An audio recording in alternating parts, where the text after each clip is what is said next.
The simple is overlooked by complexity. The easy is missed by cleverness. It is with difficulty we make fool of ourselves. Tao. Recently, Jamie Dimon, the CEO of JP Morgan Chase, said the word unprecedented is rarely used properly, but this time it's being used properly. The COVID-19 pandemic created an environment that has flabbergasted humanity. The challenges posed by COVID-19 are far and wide, and hardly anyone was unscathed by the calamity. I'd like to focus, however, on the perspective of teenagers.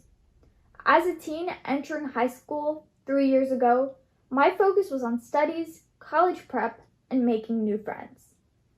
All of this changed in the middle of my high school experience.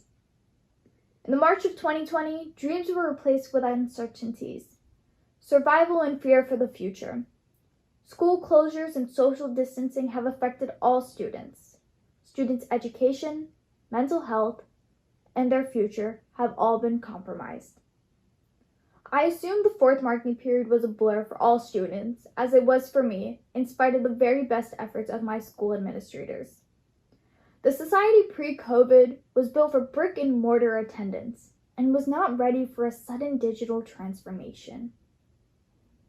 In addition to disrupted education, COVID-19 had a monstrous impact on many underprivileged students' food and safety. With food and health, the Maslow's basic needs in jeopardy, it became more difficult for students to focus on their studies. Not everyone is blessed with broadband facilities, making the committed few work harder to consume education at home. To make situations even worse for students, some schools are unable to and do not plan to provide students with the necessary accommodations needed to learn virtually. There are plenty of challenges, and with the new school year on the horizon, they must be solved soon.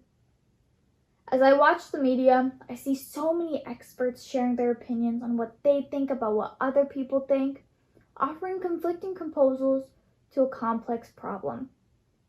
For my teen brain, this seems like a kaleidoscope. Colorful, but confusing. I wanted to find out what people like me believed.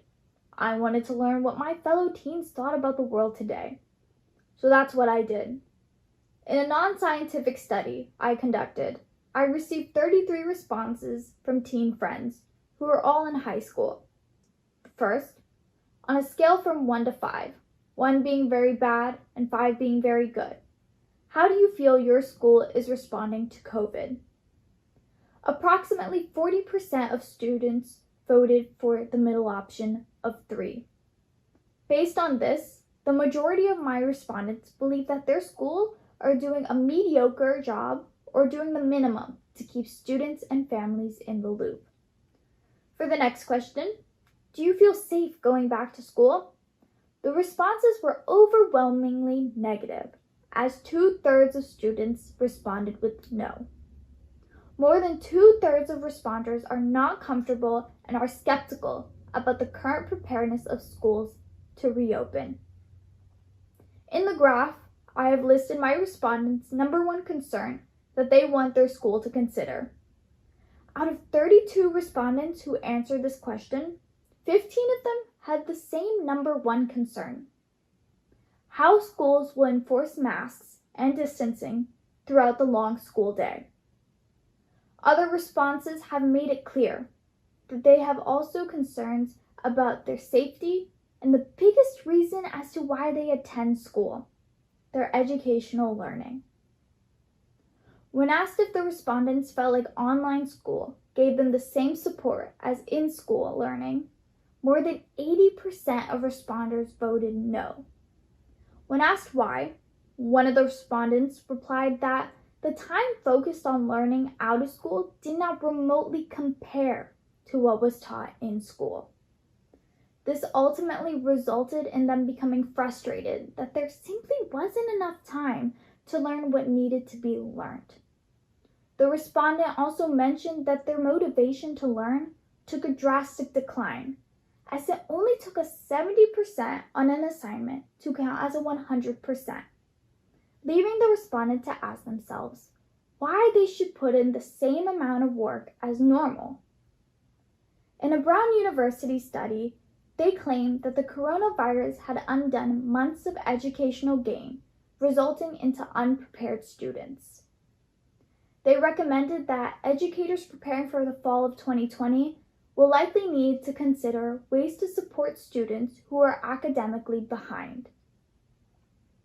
Horace Mann, a trailblazer for the American education system in the 19th century, famously stated that the education system was a great equalizer of the conditions of man, which means that Americans have a choice to make, whether we will allow education to be a wedge that widens the inequality or whether we will use its power.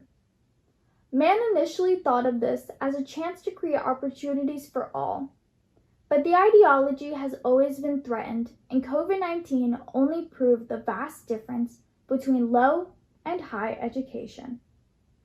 In an experiment conducted by the Pew Research Center in 2015, it was found that about 1/3 of households with children ages from 6 to 17 and whose parents' yearly income was below $30,000 a year do not have high-speed internet in their households, compared to the 6% of such households earning $75,000 or more a year.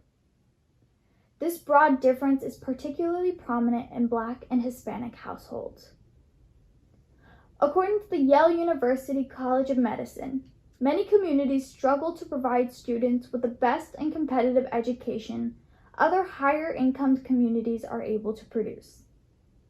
Even before the coronavirus outbreak occurred, low-income schools have not met national and state educational objectives, resulting in restricting students' future opportunities.